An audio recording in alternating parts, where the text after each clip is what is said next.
G'day folks, welcome to an OCC Queensland weather wrap today, the 31st of December 2022. My name's Chris Nitzo. This update brought to you by our major sponsor, TownsvilleSheds.com. Check them out if you're in the market for a shed-safe accredited shed.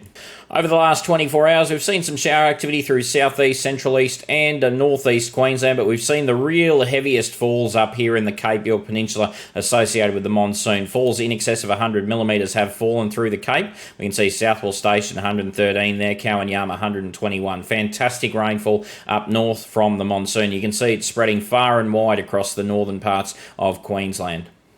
And we thank the Bureau of Meteorology for those rainfall totals. What we can see here across northern Australia is a strong monsoonal flow across the Northern Territory, across the Cape York Peninsula. Look at the amount of squall lines coming into the Cape York Peninsula region. And ex-tropical cyclone Ellie located near the NT-WA border. We've also got a weak low pressure system off the coast of Townsville shifting northwards. That system is weakening with every hour that passes by, but it is allowing southeasterly winds to become established across central and north Queensland now to the south of it.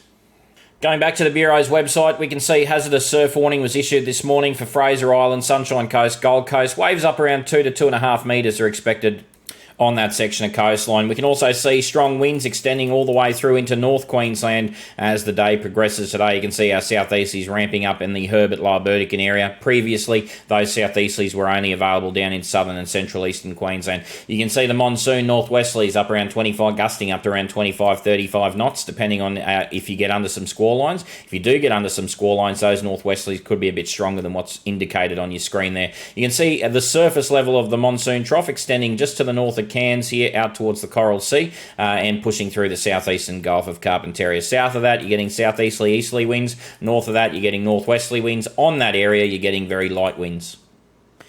Right, so we'll see some showers become established, not just around central Queensland, but also northeast Queensland as the day progresses. You'll notice there's a little bit of convection down here in the southern interior, around the Maranoa-Warrego region, maybe a little bit of isolated convection also around the Toowoomba Range and the border ranges down here in the Scenic Rim area. Also notice significant convection expected across the Cape York Peninsula, northern parts of northwest Queensland, and that convection will gradually filter southwards into the monsoonal flow. Overnight tonight and early tomorrow, we can see big areas of rain. These big orange blobs, what they're showing us is the potential for very heavy rainfall over short periods of time coming onto the coast in that west to northwesterly flow. You'll also notice overnight tonight, for those of you who are New Year's Eve partying, there's a little bit of nuisance shower activity across the central and north Queensland coastline, so don't be surprised there if you do get a couple of showers through the nighttime hours while you're out there partying.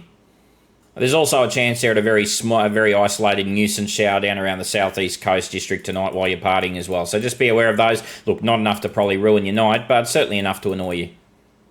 Rainfall between now and when we speak again in the morning, we can see significant rain up here in the Cape York Peninsula region, particularly the western half of the Cape, where we do get these big monsoonal squalls just smacking you hour after hour. You can see widespread convective development over northwest Queensland. Notice increasing shower activity on that Mackay to Cairns coastline as well over this next 24-hour period. As I say, some annoying showers, but we might get a little bit more than just annoying showers as we progress through tomorrow, and the rainfall just increases a bit around the Herbert coastline up into the Kasserine coast over the next couple of days. As the southeasterlies start to push up towards the monsoon trough over the next couple of days, we're watching for areas of rotation to form along the monsoon trough, both off the east coast and potentially near the west coast of Queensland. So there's two areas there potentially that could see rotational maximums over the next few days. So we'll keep an eye on those and let you know if anything comes of them. There's a hell of a lot more going on than what we just spoke about today, both in Queensland and Northern Territory. Not both, including Queensland, Northern Territory and WA. Head over to join.ozcyclonechasers.com.au if you'd like to know the nitty-gritty details of what's going on, why it's going on, where it's going on, and how much rain. Have a wonderful day. Talk to you tomorrow.